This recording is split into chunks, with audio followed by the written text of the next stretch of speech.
E aí, time, tudo bom? Como que vocês estão? Viemos aqui para mais um vídeo, então vamos continuar um pouquinho mais falando sobre API. E hoje, o que eu quero mostrar para vocês? Eu quero mostrar como funciona uma API RESTful e quais são os verbos dessa API, tá? Então hoje vocês vão entender tudo o que significa cada verbo, para que serve, como que eles vão ser utilizados no seu sistema, né? No sistema que você está testando.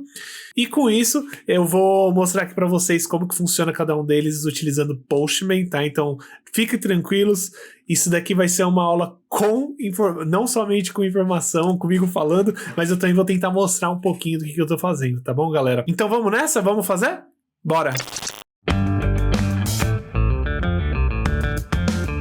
Então, pessoal, primeira coisa, se você não assistiu meu vídeo anterior relacionado a APIs, por favor, vai dar uma olhadinha, ele tá muito legal, eu acho que ele vai dar uma base boa, claro, se você tiver dúvidas ainda de como funciona. Se não, segue comigo aqui que eu vou te mostrar e vou falar para que serve cada verbo da API REST. Ok, galera? Então, perfeito. Vamos lá? Então, primeira coisa que eu gostaria de trazer aqui para vocês, né, que uma API RESTful, ela tem 5 verbos que nós utilizamos, e com esses 5 verbos a gente pode construir basicamente qualquer aplicação API, né? Qualquer API que a gente quer. E basicamente todas as empresas, né, pelo menos a maioria delas está utilizando dessa forma, com a API RESTful. Eu acredito que eu já trabalho com RESTful basicamente desde o começo do tempo que eu comecei a trabalhar com QA, já tem mais ou menos uns 8 anos. E é um protocolo, né, de utilização que é muito utilizado e muito provavelmente a gente vai continuar utilizando ele. Tem outros novos aí que a gente pode falar depois, que é o gRPC ou gRPC, que é uma outra forma de comunicação entre sistemas. Porém, vamos estar focando nesse daqui com API REST, ok? Então, beleza, pessoal. Vamos falar aí dos 5 verbos que são utilizados. Eu também fiz aqui um mapazinho, mas eu quero já falar aqui sobre eles. Então, nós temos o get, o post, o put, o patch e o delete, beleza? Então, vou mostrar aqui a tela do meu computador para ficar um pouquinho mais fácil para vocês.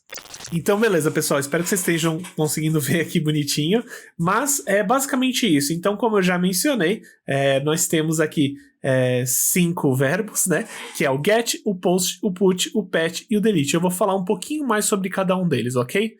Então, como vocês podem ver aqui, o get, ele é para leitura. Então, para que serve o get? Quando você está batendo em uma API e você está utilizando o get, você quer buscar informações dessa API, tá? Você não quer enviar nada para ela. Então, quando você está utilizando o get, você está querendo ler coisas dessa API, tá? Então, você está pedindo informações para essa API. Então, você está fazendo a leitura, é isso que a gente chama de leitura, ok? Eu vou mostrar isso um pouco mais mão na massa também para vocês entenderem como funciona, mas é basicamente dessa forma que funciona. Também utilizamos o post. Para que serve o post? Para criação. Então, por exemplo, se você tem um dado que você quer colocar dentro da sua API, né, dentro do seu banco de dados, você vai utilizar o post. Como funciona, por exemplo? Se você, por exemplo, está criando um comentário no Facebook, correto? Então a gente tem um comentário no Facebook, a gente quer deixar aquele comentário. Quando a gente coloca em comentar, a gente está apertando o botão de post. E o que a gente está fazendo? Estamos enviando aquela informação, aquela maravilhosa informação, aquele comentário precioso para aquela publicação da pessoa que a gente está comentando. Então ele está fazendo um post, ele está inserindo aquele dado no banco de dados, tá? No caso, a gente está pedindo para inserir aquele dado no banco de dados, tá? O put, ele serve para updates, ou seja, alterações. Então, por exemplo, se eu vou continuar com o post, às vezes a gente tem um comentário. Quando nós clicamos em editar aquele comentário, ele vai basicamente fazer o update. Então, a gente está fazendo um put ali, porque nós estamos tirando aquela informação antiga e adicionando uma nova. Mesmo que aquela informação seja só uma alteração pequena, a gente vai tirar todas as informações que nós enviamos daquela lá e adicionar uma nova, tá? Então, basicamente dessa forma. O patch também serve para update. Ele tem uma pequena diferença relacionado ao put. Eu vou explicar um pouquinho depois isso. E nós também temos o delete. Para que serve o delete? Acho que eu não preciso nem explicar, né? Mas ele basicamente vai deletar o que você pediu da API, tá? Então, galera, com isso, eu vou trazer aqui para vocês uma API que eu que eu estou utilizando, tá? Ela é uma API mocado, que significa que ela tem informações pré-criadas, então eu realmente não estou alterando nada. Talvez eu possa até trazer uma coisa um pouco mais profunda depois, mas justamente eu quero só ensinar o conceito aqui para vocês, tá? O importante aqui agora é o conceito, e é isso que eu quero mostrar para vocês com a API que eu estou utilizando. Vocês não precisam se focar necessariamente o que essa API faz, tá? Ela simplesmente vai servir para eu mostrar como que tá funcionando as coisas, ok? Então, beleza. Então, vamos lá para nossa API. Ok, galera. Vocês estão vendo aqui de novo, eu estou mostrando o Postman. Se você não viu eu utilizando o Postman no outro vídeo, provavelmente você não viu o vídeo, mas eu voltei a utilizar o Postman aqui. É uma ferramenta ótima, como eu já tinha comentado. E eu tenho uma API que eu estou utilizando aqui, e essa API, ela é justamente de post. Justamente por isso que eu usei a ferramenta do Facebook, né, o Facebook para usar de exemplo, porque justamente essa API aqui, ela fala sobre posts, tá? Então ela é uma API de posts. Então vamos imaginar como se fosse, por exemplo, uma postagem do Facebook, tá?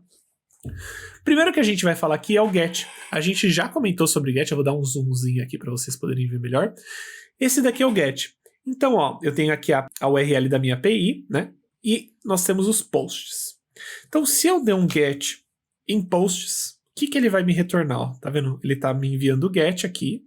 A gente pode selecionar qualquer uma dos verbos que eu já comentei. E eu vou mandar um post. Legal. Ó, tá vendo que aqui embaixo me retornou algumas informações? O que ele tá me dizendo aqui? Ele está me dizendo todos os posts que foram feitos, tá?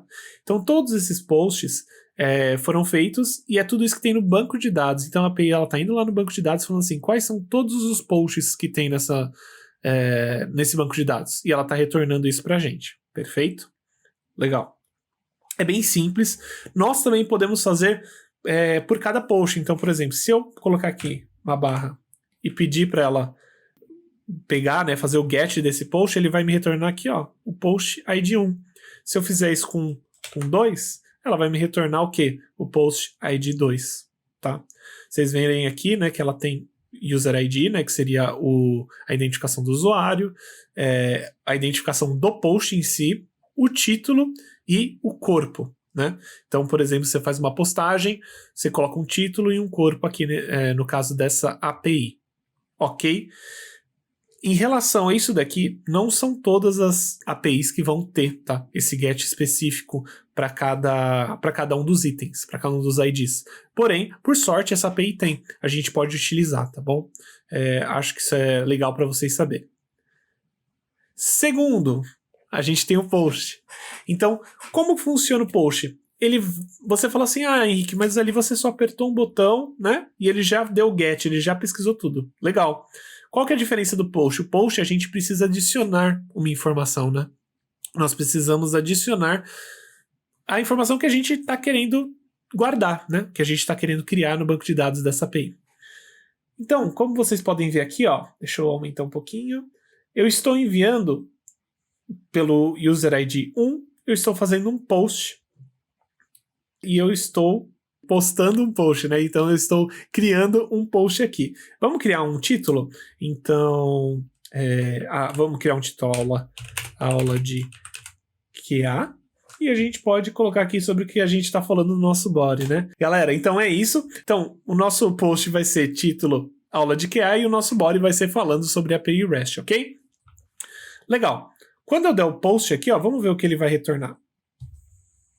Vamos lá, ó, ele retornou.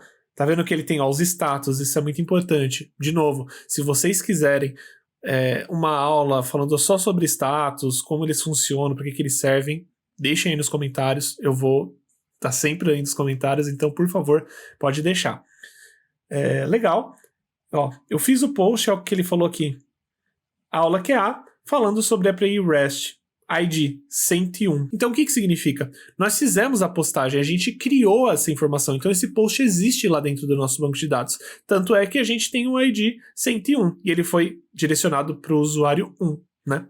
Isso é importante também falar, nós poderíamos ter feito para o usuário 2, 3, 4, independente. Lembrando que aqui, né, na API, ele vai sempre retornar. Ok. E aí você fala, Henrique, mas e se eu quiser fazer uma alteração? A gente vai fazer com o put, como eu já tinha explicado. Depois eu vou explicar o patch e vocês vão ver qual que é a diferença que de cada um tem. Então, beleza. A gente vai pegar então aqui, ó, tá vendo? Primeira coisa, nós temos que dizer qual que é. Além do post, né, a gente tem que falar qual que é o ID do post que a gente quer alterar. Então vamos alterar o ID do post, né? Se a gente pode ver, eu vou alterar o ID do post 1. Como a gente pode ver aqui no get, ó, eu vou pegar o post 1. O post 1 faz o quê? Ele é um título, né? E o body é esse daqui. Então vamos lá, vamos fazer essa alteração. Eu tenho que enviar todos os dados que ele está enviando, menos o ID, tá? Porque o ID é uma informação fixa, não se altera a ID. E normalmente quem cria o próprio ID é a própria API ou o banco de dados, tá? E você não precisa ficar preocupado com o ID do comentário, ele vai ser criado automaticamente, da mesma forma que o do usuário. E aí a gente vai fazer uma alteração. Eu vou pegar o post 1 e vamos colocar aqui, ó, teste, nosso título. E aí a gente vai alterar o body. Aliás, a gente vai alterar o body para teste 2. Beleza, então, ó, quando a gente for aqui, ó, perfeito. Ó, ele deu 200, que é ok, tá? Isso é muito importante. E ele retornou título, teste, body, teste, e aqui, ó, ID 1. Então, ele alterou justamente o post do ID 1, tá? Isso é assim que funciona o put. O put você é obrigado a informar todas as informações, né? A informar todos os dados da alteração que você quer fazer. Lembrando, eu estou usando JSON para fazer tudo isso, tá? A maioria das APIs, elas, né, nesse caso REST, elas utilizam JSON. Então, é basicamente assim que vocês podem fazer, ok? Patch. Agora o patch, qual que é a diferença? Ele também é alteração, certo? Eu já expliquei isso para vocês. Mas qual que é a diferença do patch para o put? O patch, você pode usar ele para alterar somente um dado, tá? Lembrando, de novo, nem todas as APIs, nem todos os sistemas, as features, vão se utilizar de patch, put. Pode ser que uma API tenha só get, pode ser que uma API tenha só post, pode ser que uma API só tenha o patch ou o put. Nesse caso, é muito estranho só ter o patch, tá? Normalmente só tem o put e às vezes tem o patch. E o patch ele serve para quê? O patch ele serve justamente para a gente alterar uma informação. Então, por exemplo, eu estou alterando o title. Então a gente vai colocar aqui patch teste, né? E aí a gente vai dar um send. Beleza, demos o send. Aqui, ó. Patch teste. Então a gente alterou o nosso ID e o body ele continuou o mesmo, tá? Eu poderia fazer isso, por exemplo, para, sei lá, para o ID 10. Então eu vou só alterar aqui, ó. Tá vendo? Já alterou o body aqui, ó. O ID 10, patch teste. E lembrando de novo, né? Nós temos que especificar, porque como é uma alteração, esse dado tem que existir. Então, ó, nós podemos até fazer pro 6, tanto faz. Ele vai sempre fazer, né, alterando somente um título. Então, essa é a diferença entre o patch e o put. O put, ele serve para alterar todos os dados de uma informação. Então, por exemplo, se você é um usuário, você tem nome, e-mail, telefone. Você tem que colocar o nome, e-mail, telefone, mesmo que você vai repetir, né, para fazer o put, e alterar o que você quer. Então, por exemplo, você quer alterar só o nome da pessoa, o nome da pessoa é Carlos, você quer alterar para Giovanni. Você vai ter que colocar Giovanni, o mesmo e-mail e o mesmo telefone, tá? Você não vai conseguir se você não colocar essas informações. E você também pode alterá-las de novo, né? E o patch não. O patch você só precisa passar qual que é o ID que você quer e você vai estar fazendo a alteração somente daquele dado que você quer. Então, por exemplo, você vai colocar ID 1 e aí você vai colocar o patch ali do nome, né? Ele vai virar Giovanni e você não precisa passar o e-mail e o telefone. É assim que funciona. Lembrando, nem todas as aplicações têm o patch e o put. Às vezes só tem o put, é muito comum só ter o put, ele basicamente resolve todos os problemas. O patch é mais uma forma, como posso dizer, uma forma mais rápida de mexer nas coisas, né? Uma forma mais, talvez mais segura, né, de fazer alterações. Mas é isso. E aí, galera, eu vou mostrar aqui para vocês o delete. Eu acho que aqui ninguém tem uma dúvida para que o delete serve, mas, de novo, da mesma forma, né, que você precisava passar para o put e para o patch o ID, a gente também tem que passar para o post. Aqui ele não vai... Eu vou, por exemplo, fazer um delete do post 10. E ele vai me retornar, a única coisa que ele vai me retornar é 200 ok. Por quê? O delete ele só vai lá e deleta aquilo. Então ele só precisa saber qual que é a referência do ID e ele vai fazer o delete. Dependendo, né? Você pode criar travas para ninguém ficar deletando as coisas, mas normalmente você cria alterações específicas para quando você não quer que uma pessoa faça um delete assim tão fácil, tá? Às vezes essa informação é expressamente importante para você, porém é assim que funciona uma API REST. É dessa forma que ela funciona, ela vai agir desse jeito. Então, galera, é basicamente isso, é assim que funciona uma API REST. A maioria das empresas se utilizam delas. Tenta brincar um pouco. Eu vou deixar aqui na descrição a API que eu tava utilizando, tá? Pra poder fazer essa brincadeirinha aí que vocês fizeram. Se vocês quiserem, eu vou até mostrar aqui pra vocês na transição. Deixa eu mostrar aqui pra vocês. Se vocês verem, ó, eu tenho aqui, eu encapsulei, né? Eu transformei numa variável a URL. Então, ó, se vocês quiserem ver aqui é a API URL. E se vocês quiserem também entender melhor como que funciona o Postman, como que cria essas URLs diferentes, né? Essas informações, deixem nos comentários. Eu quero estar trazendo o maior número de informação para vocês. Se ficou alguma dúvida, galera, pergunta nos comentários. Eu vou tentar responder todo mundo. Todas as perguntas que aparecerem eu vou responder. E deixem opinião, deixem críticas, às vezes, se vocês acham que às vezes eu errei alguma coisa, ou se eu deixei de falar alguma informação, tá? Eu vou deixar isso daqui no post do vídeo, e aí vocês podem acessar, ok, galera? E é com isso que eu vou me despedindo. Eu agradeço aí o tempo de vocês, espero que vocês estejam bem e espero ver vocês. Não deixe de dar o like, de se inscrever. Não esquece de ligar a notificação também para você poder receber sempre notificação quando nós estivermos enviando novos vídeos. Espero que vocês tenham gostado bastante e falou! Até a próxima! Tchau, tchau!